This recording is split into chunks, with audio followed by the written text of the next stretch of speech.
Welcome to Home in Progress, formerly known as the Repcolite Home Improvement Show. It's going to be the same show, same goals, just a name that kind of better fits what home ownership is really like. I'm your host, Dan Hansen, and around here, we believe that a home isn't a finished product, right? It's a work in progress. Real homes are built one project, one paint can, one weekend at a time, and sometimes, once in a while, that project takes a little longer than we thought. Now, every week, we're going to dive into the real-life side of home improvement, the paint, the flooring, the plumbing, the design choices, all of the stuff that makes your house a better place to be, one step at a time.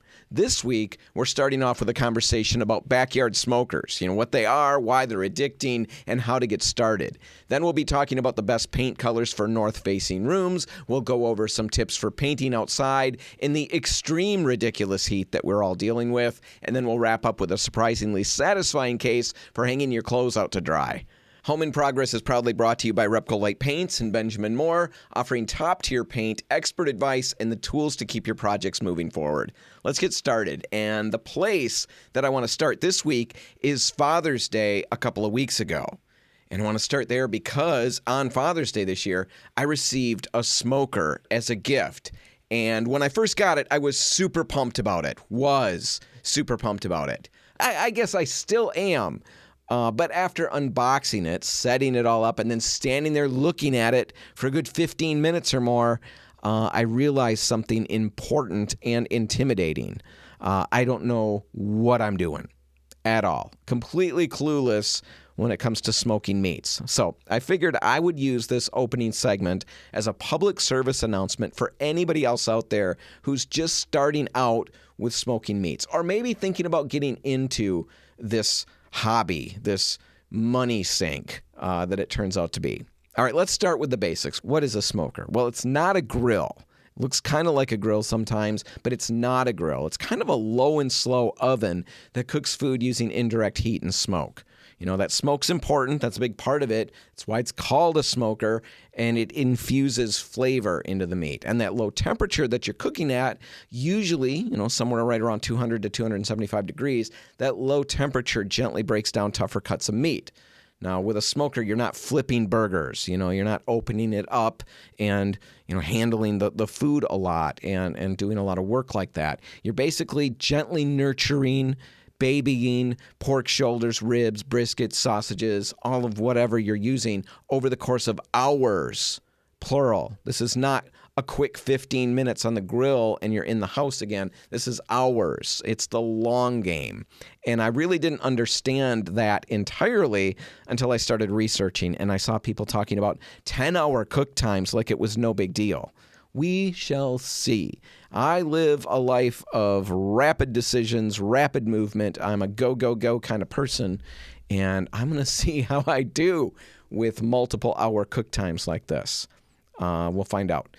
So that's what a smoker is. That's the idea. Now, when you're looking at them, there's a bunch of different types of smokers out there, and depending on what you choose, your experience is going to vary. So I'm going to walk through just some of the main ones. There are electric smokers, and these are basically set it and forget it kind of things. You plug them in, you set the temperature, you add wood chips for smoke, and they hold steady. That's it. Not super flashy, but super easy. There are pellet smokers, and these are higher tech units that burn compressed wood pellets. They look a little bit like grills, and they usually have a digital control. Now, on these, you can smoke, you can roast, you can grill. They're super versatile, and they're a little bit pricier than the other ones.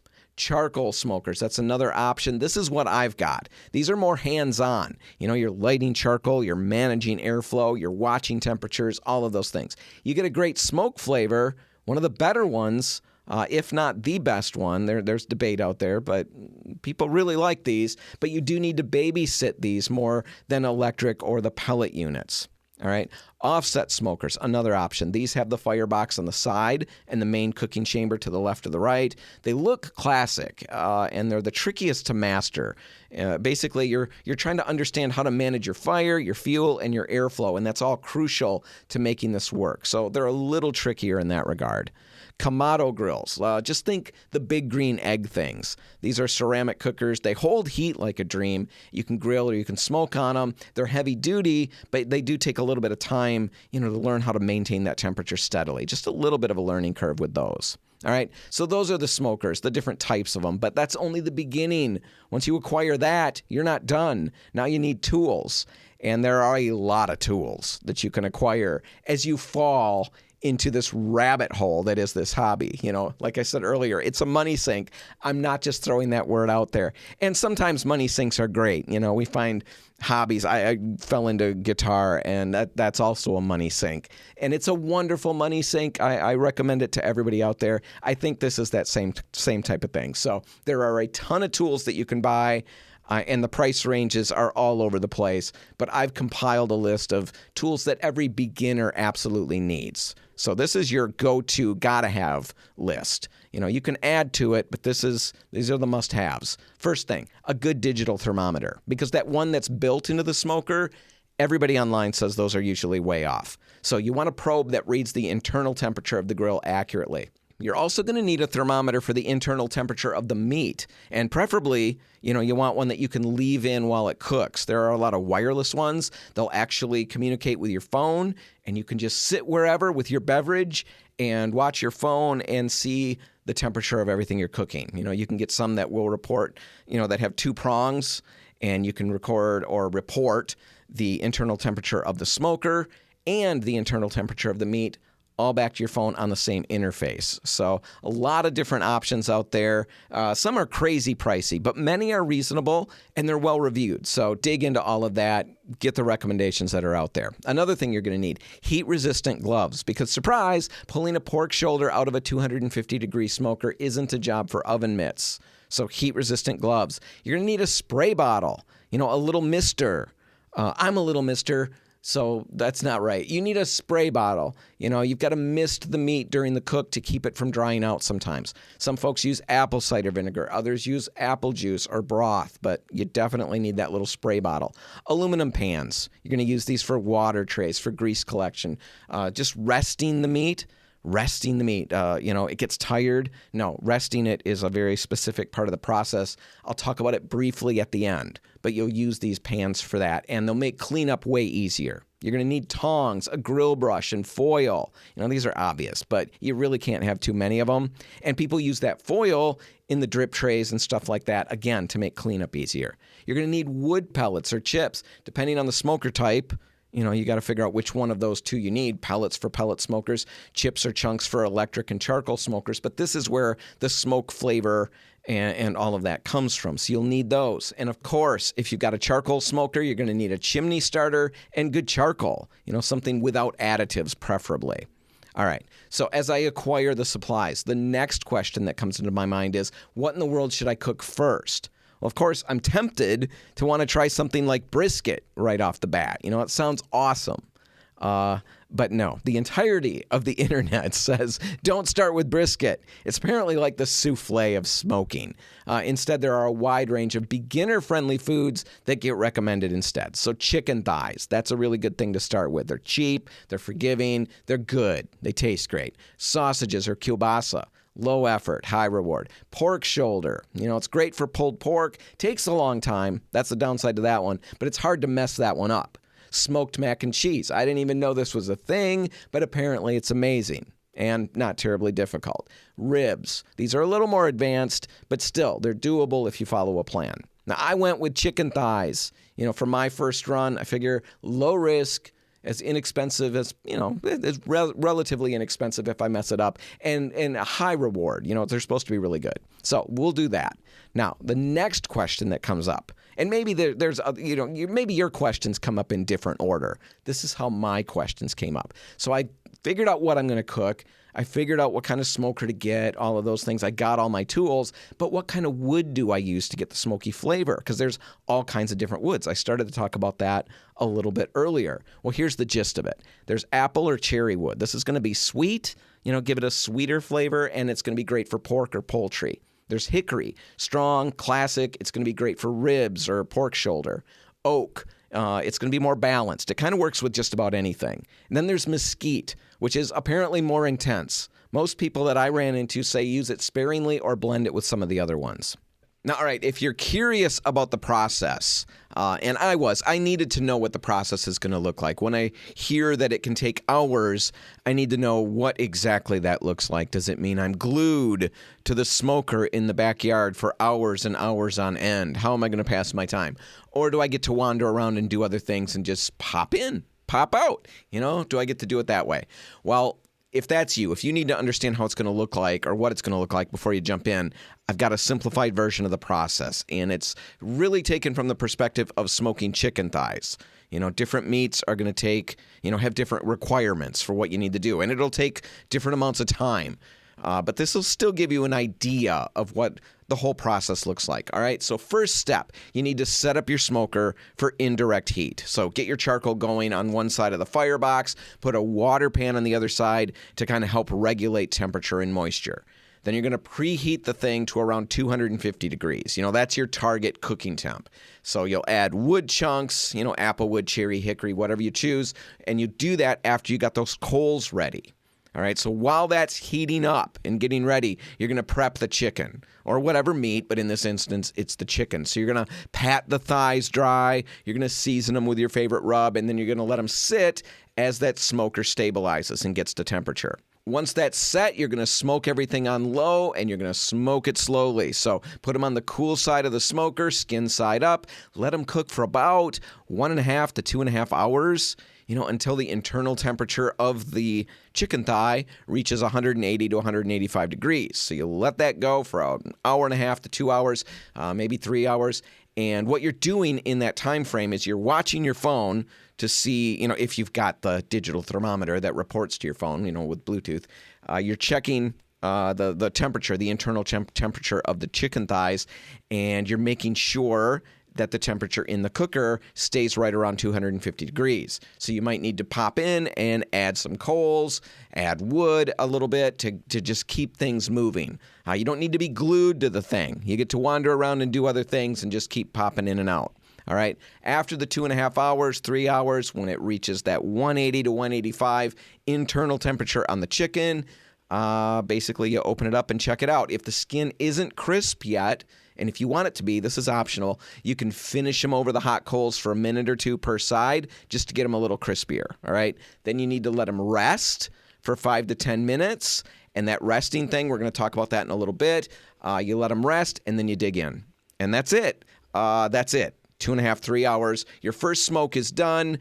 You're not doing a 12-hour brisket. That's a little bit much for this first try. Try something simple. It's no stress. It's going to be good. So that's the chicken thighs. That's what the process looks like. Now, after digging into everything, I've come away with a few things that kind of surprised me or intimidated me a little bit, sometimes a mixture of both. First off, you probably picked up on it already, but temperature management is everything. And charcoal smokers specifically take more attention than electric or pellet smokers. So that's something I'm going to have to work on and pay attention to as I'm going. I can't just be distracted and let this thing go. I've got to be on it, and that's a little intimidating. I can pull it off, but it is a little intimidating as I go in. Second, you need to let the meat rest after smoking it.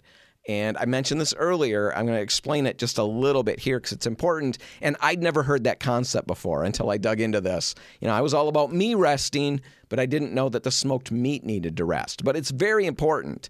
If you skip the step, it's going to be a problem or you're going to affect the flavor. So in smoking meat, resting refers to the time or the period after the meat is done cooking, but before it's sliced or served. It's crucial. Here's why. First off, when the meat cooks, all the juices get pushed towards the outer edges. When you rest it before serving it, those juices have time to move back toward the center so they don't all spill out when you cut into it. So you're not getting this dry piece of leather that you're serving. The juices will redistribute.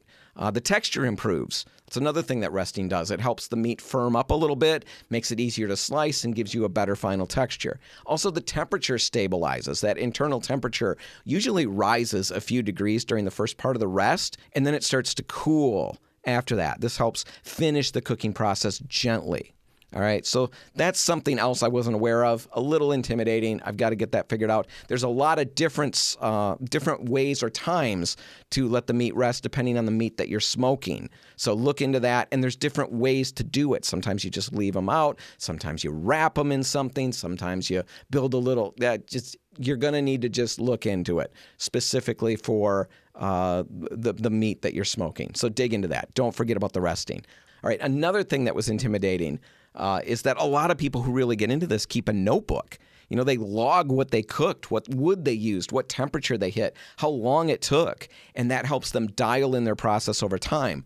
And why is that intimidating? It's intimidating because there's that much going on. There's so many variables at play in order to get to a good result. You know, these people who do it all the time have all these notes that they've compiled. Feels like we're building some sort of huge scientific device here. You know, that's intimidating. I can pull it off, but man, there's a lot going on. Finally, lots of people that I know who do this. This is my favorite part.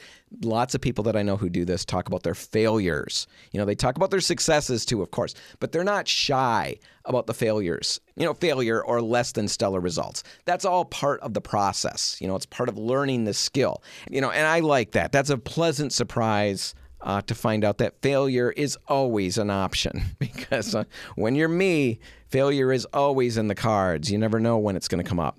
All right, that's a quick overview, very, very brief. A lot more to the process than the hobby, but it's a quick look that maybe whets your appetite. You know, if you're looking for a new hobby and you like to eat, well, who knows? Maybe this is your next big thing. Now, all right, that's smokers. Let's shift gears now pretty dramatically. Have you ever wondered why your carefully chosen paint color just looks off, just doesn't look right in your living room? That's next, right after this. You're listening to Home in Progress. Real projects, real life, and a little bit of paint on your hands, in your eyes, in your hair, on your shirt, everywhere. Home in Progress is sponsored by Repco Light Paints and Benjamin Moore, offering expert advice, premium paint, and all the tools you need to keep your home moving forward. All right, I've talked about it a ton of times here before, but it's worth repeating because it's so key to this conversation that we're going to have. Light, especially natural light, has a huge impact on how paint colors appear on your walls. Now, that's pretty obvious, I think, to most people. That's not one of those statements that people gasp about. You're kidding me. That's true? Yes, it's true. We get that. A lot of us get that. But what's not quite as obvious, and definitely not as easy to pin down, is this: the direction that a room faces, the way that it's exposed to sunlight and that natural light, that can dramatically affect the quality of light in that space. And that, in turn, has a huge influence on how any given color is going to actually look in a space. So over the next few weeks, we're going to break it down one direction at a time and talk through the quirks and considerations that come with each one. Today, we're starting with north-facing rooms. Now, these spaces get light that's cool and steady throughout the day. And while that sounds really good, it often results in a room that kind of feels a little bit flat, you know, a little bit chilly, depending on the color that you've chosen. The good news here is that you can absolutely counteract that vibe if you choose your colors intentionally. So let's dig into what works and why in a north-facing space. Now, first things first, let's understand the challenge that we're dealing with. North-facing rooms, they get light from the sky, not direct sunlight. And that means the light is cooler. It often dips into, blue-gray tones, and it's steady, like I said, throughout the day. So paint colors don't shift dramatically with the sun when they're in north-facing rooms. That lack of warm sunshine can make even mid-tone paint chips look like dull grays or overly blue. Designers often are warning bright whites and cool tones are going to look stark or lifeless, or at least can, especially if you're trying to force a bright, sunny feel in a room that naturally feels dim and cool. So if you want to make a north-facing room feel cozy and inviting, you need to select colors with warm undertones, yellows, peachy neutrals, earthy greens, light beiges, colors like that. These are going to counterbalance that cool light instead of fighting it. So if you're looking for soft whites in your north-facing room, try colors like Benjamin Moore's Cotton Balls, White Chocolate, or Timid White. All of these offer a little bit of warmth and are going to make that space feel inviting. If you're looking for neutrals, maybe that's your thing, try colors like Benjamin Moore's Elephant Tusk or Wheeling Neutral. Or maybe grays like Tapestry Beige or Lenox Tan. These are going to feel more grounded and, more welcoming. They're going to feel more welcoming under north light. If you're looking for depth with your colors, more than what I've talked about, Northlight supports it beautifully. You can pull it off. Just try deeper blues or greens, but always those that have a little bit of a yellow undertone. So deep teal or moss green, not cool navy or something like that.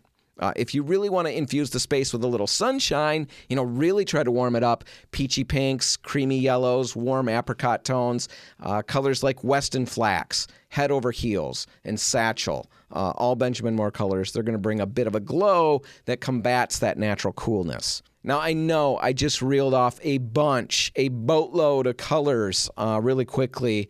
And the good news is I've got all of this information in the show notes if you want to revisit it. Just go to repcolite.com, click the On the Radio tab on the homepage, and you can find the most current episode. And all of the colors that I just listed are in the show notes right there. All right. As you narrow down your color choices, don't forget that there's nothing better than wet sampling the colors in your space. We sell Benjamin Moore color samples for $5.99 each, and they give you enough paint to roll out a section on your wall or onto a poster board or something like that, so you can see the color in your space, in your lighting, at different times of the day. It's definitely worth the time and the effort to make sure that you're picking a color that you're going to love. So wrapping it all up, north-facing rooms don't need to feel cold or uninspired. There are colors out there that are going to work in those spaces to get to the tone or the atmosphere that you want to create. I just gave you a bunch of them to start with, to explore and work out. Make sure you sample them. And also, if you're running stuck, just swing into any Repcolite Paints location near you and talk to the people there. Bring pictures of your space. Let us know what you're working on, and we'll help you find colors that get to exactly where you want to be. All right, next week we're going to look at south-facing rooms and the challenges associated with those. Now, next up, we're going to be looking at the high temps that are out there, high temperatures. We're looking at you, and we're going to talk about how you can successfully paint outside even when the temperatures are pushing to the levels that they have been. All of that's coming up after this. Home in Progress is brought to you by Repcolite Paints and Benjamin Moore. Top-tier paint, expert advice. Your next project is way easier than you think it's going to be. Well, I'm sure that I don't need to tell you it's been hot, right? I mean, we're all talking about it. It's all people are talking about. You're all experiencing it. The other day, I leaned against something. I don't even remember what. I'd been outside, leaned against something, and I almost needed 5 people in the jaws of life to get me unstuck from it. I stuck to the surface that I leaned against. My shirt was stuck. I was stuck. I'm a soggy mess the whole time. This whole week, I'm wrinkled because I've been so soggy this whole time. And I know you don't need to know that, but my studio, just let me take a quick aside here. My studio where I'm recording right now, there's no air. I mean, there's air. I'm breathing air. There's no air conditioning. It's a brick building, so it's like an oven once it heats up. Oh, it retains that heat, let me tell you. I walked in the other day. I've been getting here so early, because I keep thinking I'll get there early before it really heats up. Well, I got here the other day at 6:30 or so and walked in, checked the thermostat, and it's 86 degrees at 6:30 in the morning. And it's only going up from there because there's no way to cool it down. It's crazy. It's crazy. It's absolutely pleasant. Right? Wonderfully pleasant. And I know we're hearing people say things like, and these are do-gooders, optimists. I don't know. Maybe they're just, they just want to rankle us. But they're saying things like, well, in a few months, we're going to be wishing we had this weather, right? Right? Really? A few months is September. Do the math. And first off, if the past few years are any indication, we will have this weather then, right? It's going to be miserable in September, too. It always seems to be. And even if we do have like blessed 70-degree weather, if it's literally really fall in September/October, I'm certainly not going to be wishing for the withering heat to return. Boy, I'd sure like to be outside, wishing I could take off even more clothes so I could survive. No, I'm going to be appreciating sweatshirt weather. I am not going to be wishing for the withering heat. And then you've got the other people who think about it a little deeper, and they say things like, well, when winter comes, and we've got our Michigan snow, you're going to be wishing for this heat, right? So enjoy it. Well, still, I'd personally, rather have the cold. And I kind of hinted at it already. I can bundle up. I can layer clothing. I can put on coats. I can put on a sweatshirt. I can put on long underpants. I can do all kinds of things. But in the summer, in the heat, there's only so much that you can take off before certain, lines are crossed. Before the police have to get involved, before a lot of things happen, before you end up on the news. So anyway, I know everybody means well, and there isn't much use in complaining. I'm not trying to complain. We can't change the weather. This is what we've got. So let's just make the most of it, right? In the midst of this scorching, humid stretch, a lot of questions come up about exterior painting. I've been handling a fair amount of those. People are wondering, what are the ramifications of painting in the heat? Is it even possible? Can we do it? Or do we have to wait for this fall or next spring sometime? Well, if you have projects still coming up this summer that you'd like to get to, exterior projects, good news is you absolutely can do it. You just need to understand what heat does to paint and how to work around all of that. So, first off, let's talk about what extreme heat and humidity actually do to the paint that you're applying. Now, when you look at Benjamin Moore, go to their website, do a little research. Benjamin Moore is going to note that most of its products have an optimal application temperature, and that range is usually between 35 degrees Fahrenheit and 100 degrees Fahrenheit, preferably with low humidity. Now, admittedly, that's a crazy broad range, right? 35 degrees to 100 degrees. So it kind of feels like it's a green light to paint. If you're not frozen outside, you're not freezing, and if your skin's not bubbling off as you stand outside, you can paint. You're within the range. But there are some caveats that you need to think about and be aware of. And first off, it's this. Regardless of that sweeping generalization, the 35 degrees to 100 degrees, regardless of that, regardless of the fact that Benjamin Moore says that's the general range, you need to always consult the can label or the technical data sheet on the product that you're using. Not all products are made the same. And just because one product from a given brand works in certain temperatures, that doesn't mean that they're all going to be the best for those situations. So check the label every time. It's just a good safety step to make sure that the product you're using is suitable for the situation you're in. And that applies to heat, but it also applies to low temperatures as well. There is going to be some differences around there, so definitely dig into that before you just jump in. Secondly, don't forget that the temperature range that they're giving, the one that you're reading on the can's label or on the tech data sheets, remember that range includes surface temperature, not just air temperature. A surface that's been sitting in the direct sun can be way hotter than the air temperature. Even as that surface transitions into shade, it can retain that heat for quite a while. So you could have air temps that are right in the range, but that surface temp could be, 10, 15, 20 degrees above the range yet, just because it's been sitting in the sun. So keep that in mind when you're determining whether or not you can start painting. Now, why does it matter? Why can't you paint on a surface that exceeds the recommended temperature range? Well, if you do, it can lead to a lot of different problems that can be really tough to fix down the road. For example, the heat can cause the paint to bubble and blister as it dries. That's going to compromise the paint film's integrity. That's bad. You don't want that.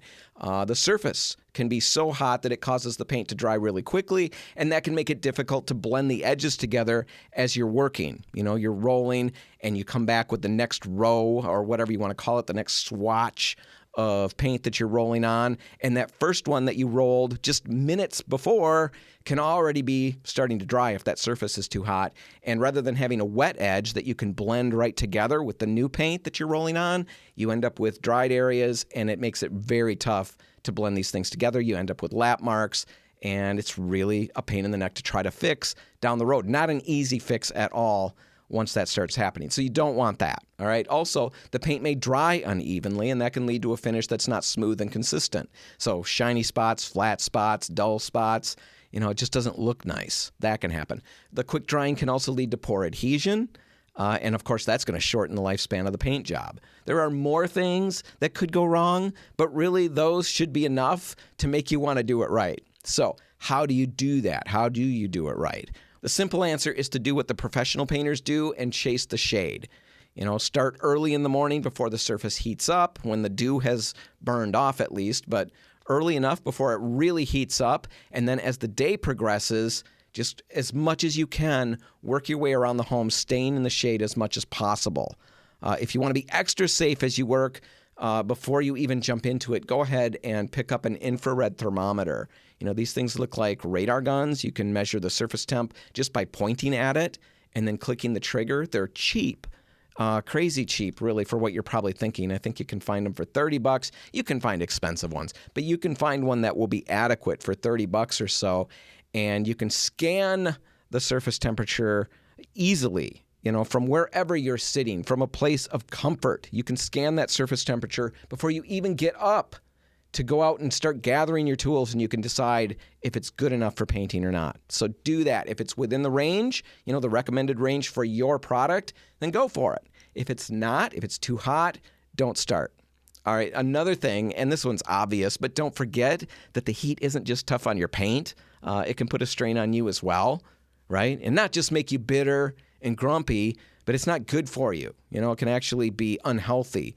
And it can be unhealthy or dangerous or concerning for your painter if you're hiring the work done. So make sure you're drinking lots of water. Use sun protection, wear breathable clothing, take regular cool down breaks, all of that stuff. And when you take a break, here's a quick tip. Place your tools, of course, in the shade. Put your roller tray and your roller in there and lay your brush in there. Put that all in the shade. And then drape a damp cloth over the tray or the bucket or whatever you're working out of. And that's going to prevent it from skinning up as it dries or getting crusty. And it's also going to keep bugs and leaves and other debris out of your paint. So that's a really good way to go. Remember that. Also, if you've hired a contractor to do the work and you're not the one out there doing it, you're in the comforts of air conditioning, watching them work.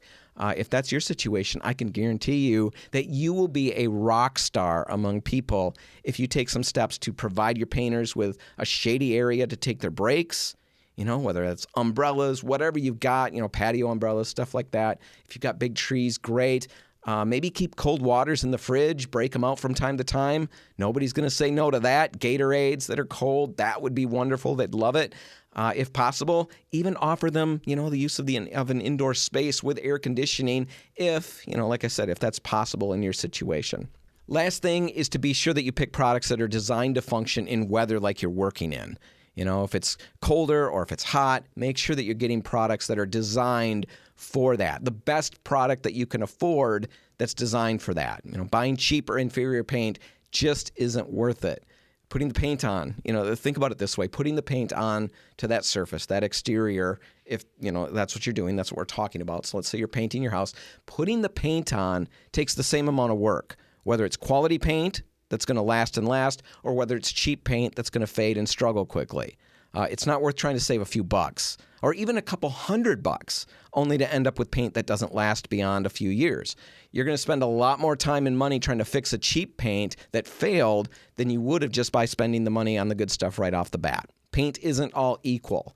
And I know it seems like there's not a lot to a gallon of paint and that they all seem kind of the same when you look at them in the can, but there's a reason. There really is a reason that there's an $80 price tag on one and a $25 price tag on another. It's not just the brand. It's not just hype or something like that. The better paint is made with better ingredients, better technology. And that means it's going to apply better, it's going to last longer, it's going to hold its color better, and all of that stuff. So get the good stuff. It's not worth skimping. And when it comes to the good stuff, Aura Exterior and Regal Select High Build, both of those are great. They're going to offer superior UV resistance, flexibility, a great adhesion on a variety of different surfaces. You can't go wrong with them. They're from Benjamin Moore. Repcolite's Endura, another great exterior product. Definitely something to think about.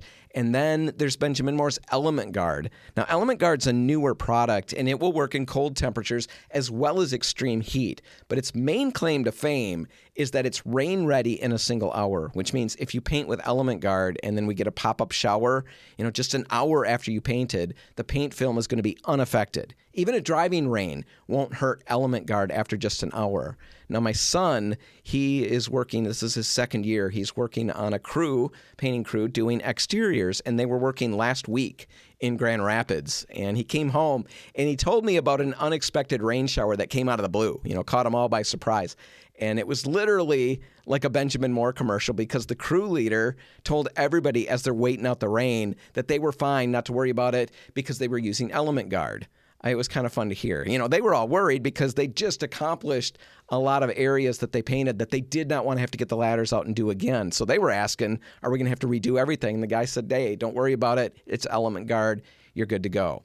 So that's really fun to hear. There are a lot of marketing claims that get made by paint companies, and often they're stretching the truth. Element Guard, that's the real deal, and it can really save your project. On top of that, Element Guard's going to be on sale all July long, so I should get that in here before we wrap this up. We're not exactly there yet. It's not July yet, and I am jumping the gun a little bit.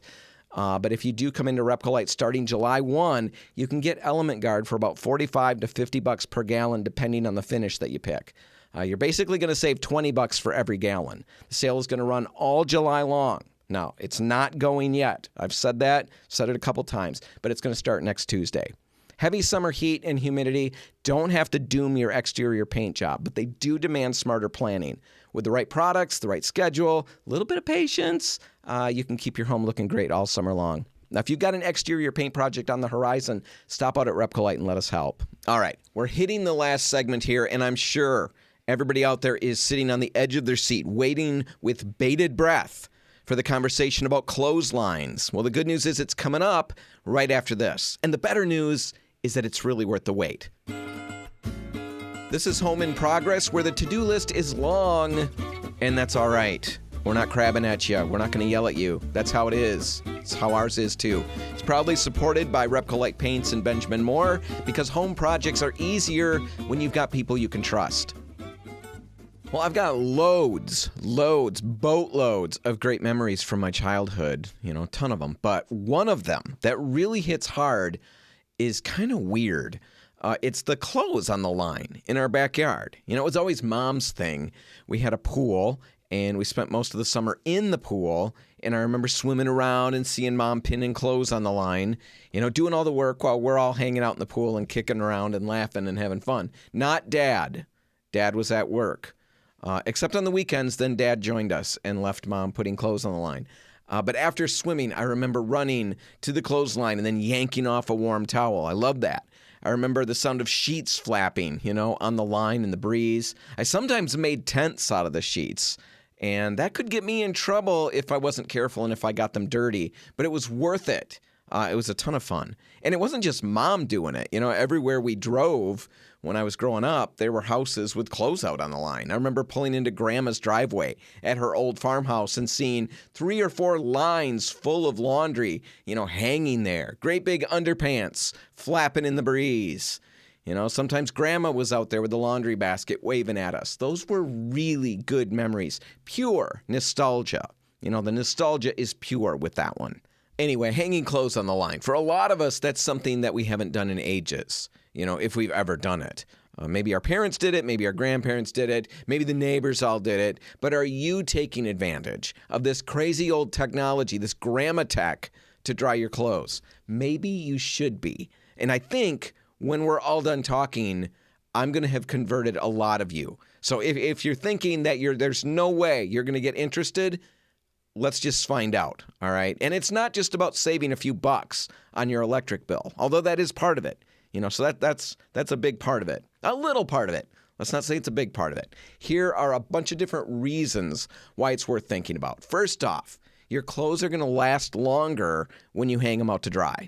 Every time you run a dryer, you're breaking down the fibers in your clothing. All that fuzz, I've never thought about this because I'm a complete moron sometimes, but all that fuzz in the lint trap, what is that? That's not extra stuff that you're just finding. That's your shirts, that's your socks, that's your underpants and towels, all slowly wearing away. Heat and friction can be really rough on fabrics. Line drying avoids both of those things. And your clothes, your bedding, your towels, your underpants are going to look better and last longer because of it. So there's one big benefit right off the bat. Another one, you're going to have fewer wrinkles to deal with. How many times have you pulled a wrinkled mess out of the dryer because you forgot about it? Out of sight, out of mind. And then you get it out, you look at it, and it leads to another cycle in the dryer. If you're us. Or it could lead, God forbid, it could lead to ironing, which is that is an art I don't think I'm ever going to master or understand or even get adequate at. So I normally throw everything back into the dryer and run it for another round. But shirts, pants, and sheets and all of that hung out on the line to dry, they come in almost wrinkle-free. So that's a huge win. Huge win. There's also the energy savings.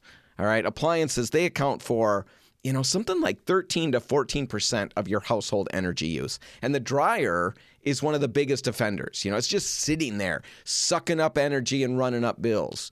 This past Saturday, this is why this is all in my head anyway. This is why we're talking about it this week, is because of last Saturday. I washed a ton of blankets. It took me all day long to move them through the washer and the dryer. And all day long, the dryer ran, burning up money. And as it was going, and as I'm doing that, I kept wishing that I had clotheslines in place so I could use them.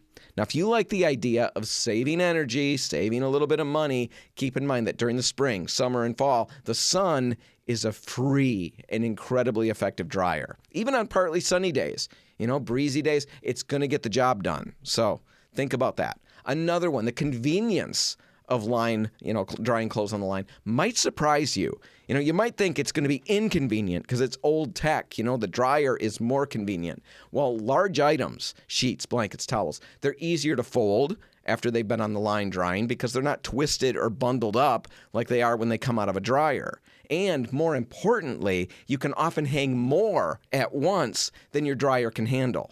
That's what I was thinking with all the blankets that I was trying to dry. I was drying them one at a time. I could have filled my line up with blankets. The washer wasn't the thing slowing me down. It was the dryer.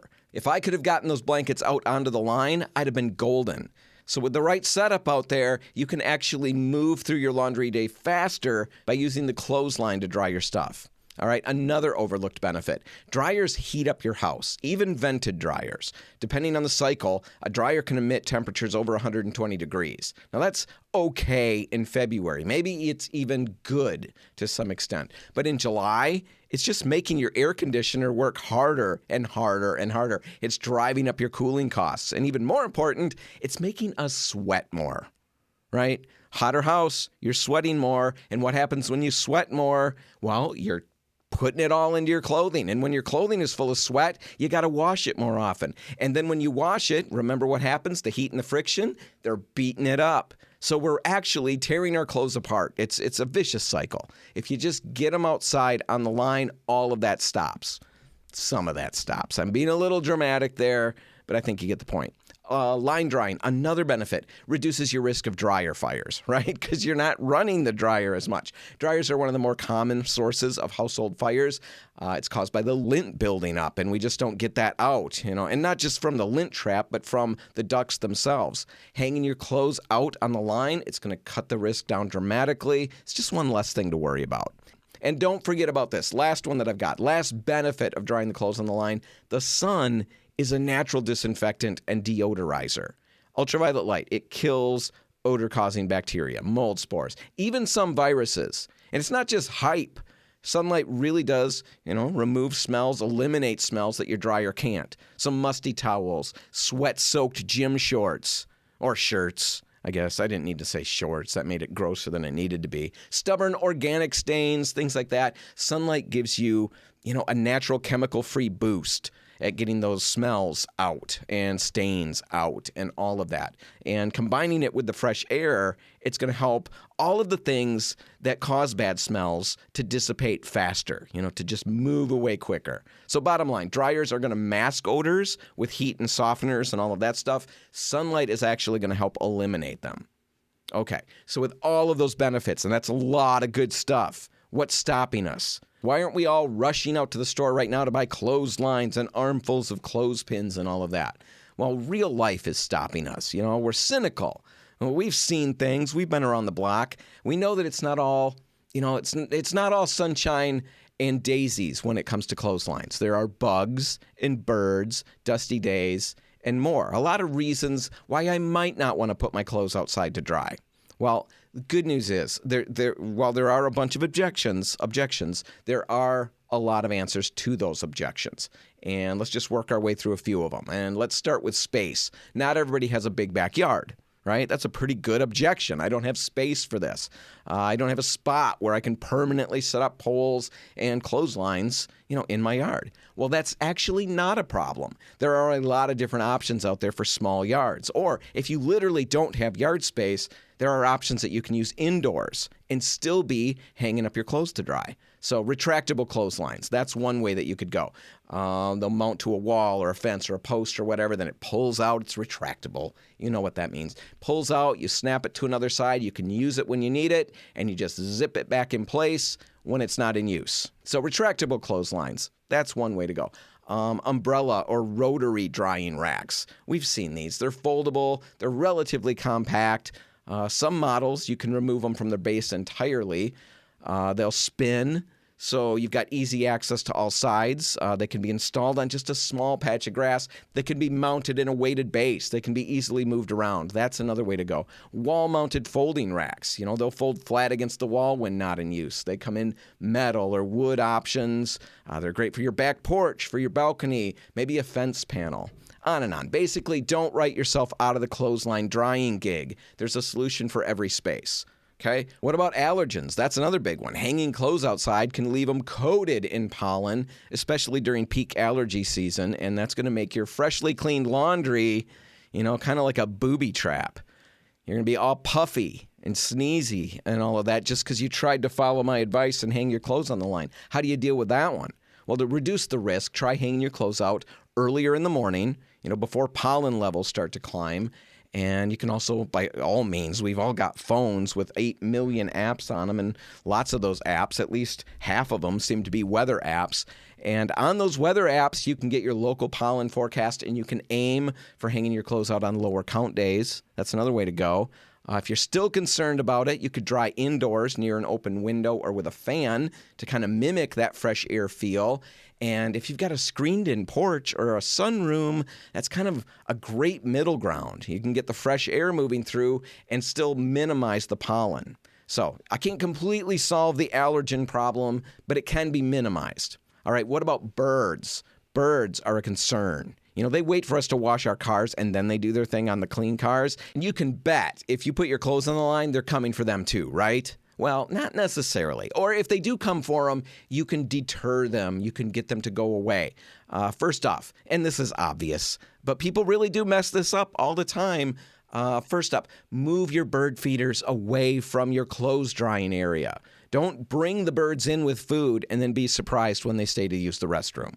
It's just natural. It's how they're going to do it. So move the bird feeders way far away from the clotheslines. Obvious, but just go check it out. People mess this up a lot. Second, hang shiny ribbons or old CDs or, little mylar strips. Mylar? I think that's the right word. The little shiny strips. I think I already said that. Shiny ribbons. Hang those on the lines. That'll be a visual deterrent. Birds don't like that. Plastic owls. That also works, and it looks crazy cool. I mean, you've got this huge bird of prey perched on your clothesline. Who doesn't think that's cool? It's kind of like you're a pirate. Well, not really a pirate because they had parrots. You know what I'm saying? It's just a cool look, and it'll keep the birds away. You could try that. If you've got trees overhead, of course, trim them back so they're not overhanging your lines. And if you're installing clotheslines, make sure you're looking for spaces without trees nearby. If you can do that, don't think about that. That's a nice shady spot to be putting clothes on the line in the summer. Don't think about it that way. You'll regret that. You'll rue the day that you put them in the shady spot because the birds will teach you a lesson. All right, what about bugs? A few years back, I hung some damp towels on the line because we're not hanging dry towels on the line. That doesn't make any sense. So I put some damp towels on the line, and a few hours later, they're all good, and I brought them into the house, grabbed the first one out of the basket, shook it out as I'm getting ready to fold it, and suddenly I have sprayed the table, the nearby children, pretty much most of the kitchen with about 20 or 30 crunchy little flying bugs that were all hidden in the towels. In seconds, the kitchen, the home, went from, the usual to something that felt like a biblical plague was happening, Bugs were buzzing everywhere. The children were screaming or hollering or doing whatever. Somebody had bugs in their yogurt, and they were upset about that. You just pick the bugs out, and you can keep going. It's yogurt. I mean, what can you do bad to yogurt that's not already been done to it? But anyway, You don't want that. Bugs are a real issue. They're drawn to dampness. They can be a real bummer if you bring them into your home. So hang your laundry on warm, breezy days to speed the drying along and reduce insect interest, and also, and of course, most importantly, shake the clothes out well before you bring them into the house. Find the bugs outside. They may be there, but you can get them off outside. All right, what about the softness of the clothes coming in off the line? Aren't my towels going to be crunchy? That can happen, and we all love that soft, fluffy feel when it comes to towels. Nobody wants to be rubbing sandpaper-like things all over their face when they come out of the shower. Towels off the line really do have a tendency to sometimes feel stiff, and you can fix that by giving them a good shake before you hang them, giving them another good shake before you fold them, and when you're hanging them on the line, another thing you can do to help this is to increase the space between them so there's more airflow. Don't just stack them edge to edge to make the most of your space. Give them some room, some elbow room in between for airflow. That will help. You can add a half a cup of white vinegar to the rinse cycle in your washer. That's going to naturally soften the fabric without leaving a scent. So that's a way to go. And if you really want that extra fluff, that extra softness, toss them in the dryer for maybe 5 minutes or so on no or low heat when you bring them in off the line. That will fluff them up, and you'll be perfectly pleased with the process, and you won't have used tons of energy with the dryer. Okay, that's dealing with some of the main obstacles out there. Let's talk gear, and then we'll wrap this up. And when it comes to gear, you got to start with the right clothesline. This is going to make all the difference when it comes to durability and ease of use. So look for a UV-resistant, low-stretch line because you want to avoid sagging over time. A great option is PVC-coated galvanized steel wire. It's going to resist rust. It's going to hold up to the sun and the rain in daily use. It's not going to sag. Shoot for a line that's probably about an 1/8 inch in diameter, thick enough to support wet towels without digging into your laundry. If you have great big expanses between the poles, if the line is covering a pretty big area, you're probably going to need to go to a thicker gauge diameter line in order to span that distance. But for a typical span, an 1/8 inch diameter line is going to be great. Don't go with those really cheap, the plastic clotheslines. They're going to sag in a heartbeat. So go to the good stuff. Drop the money for the good stuff. It's not that expensive, and it's going to pay off down the road. Also, get good clothespins. For long-lasting performance, look for heavy-duty wooden clothespins, made from hardwoods like birch, like maple. If you want the most durable option, you really want to go whole hog here. Go with stainless steel clothespins. They're resistant to rust, to weather. They're not going to break. They're not going to crack. They're especially good at holding heavier items like towels or blankets on the line. If you do go with the stainless steel ones, look for pins with a wide grip and smooth edges so you avoid snagging delicate fabrics. Another thing, be sure to pick up a clothespin bag or bucket to keep everything handy. Just don't leave it outside overnight. Pins can mildew or rust over time if they're exposed to dew or rain. And the bag itself, this is the biggest part of all of why you don't leave this outside overnight. The bag itself becomes this inviting home, this beacon for all kinds of creepy crawly bugs that love damp, dark places. The last thing I want to do is to be reaching my hand into that kind of spot. It's like Indiana Jones or something like that. I don't want to do that when I'm hanging clothes on the line. Don't leave the little bag outside overnight. All right, last couple things, a couple of tips that people sometimes forget about. First off, check your sprinkler schedule. And don't overlap it with putting clothes on the line. There's nothing worse than waking up to a freshly soaked line full of clean clothes, because the sprinklers kicked on at 6 a.m. and you forgot to take them off the line last night. So keep that all in mind. Remember your sprinklers and work around them. These things can work in tandem, but they don't work well together. So don't leave clothes on the lines if you've got sprinklers going. Also, if you've got pets, keep that in mind. I know my dog, Fern, would really, really wreak some havoc if I had a bunch of clothes on the line that she could reach and she was not being supervised. So your pets, just keep them in mind. Pets and clothes on the line can coexist, but they can also, pets can really wreak some havoc. So keep that in mind. Last thing I want to say before we wrap it up for the week is don't feel like you need to make some kind of major lifestyle change overnight when it comes to clothes on the line. Start with one load. Maybe just some towels or some bedding. Try it once. See how it feels. It's not going to be right for everybody. It's not the answer for everybody, but you might just enjoy the rhythm of it.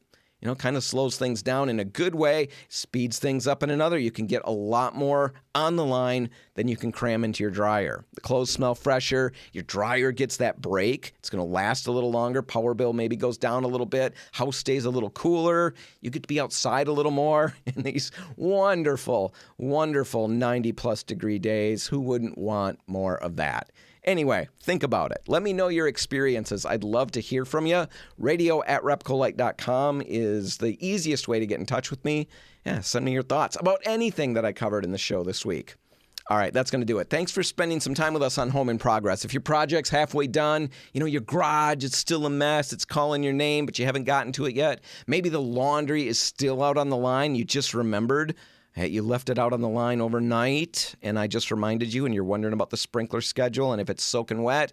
If that's you, it's okay. It's okay. It's okay. We're not going to yell at you. Remember, that's how the show works. We're all a work in progress. Our homes are all homes in progress. You're in good company. Now, if you enjoyed the episode this week, be sure to follow or subscribe wherever you get your podcasts. And if you've got a minute, leave us a review. Helps other listeners find the show, and we'd really appreciate it. Home in Progress is brought to you by Repcolite Paints and Benjamin Moore, offering expert advice, premium paint, and all the tools you need to keep your projects moving forward. New episodes are going to drop every week, so we'll see you next time. And until then, keep chipping away at that list.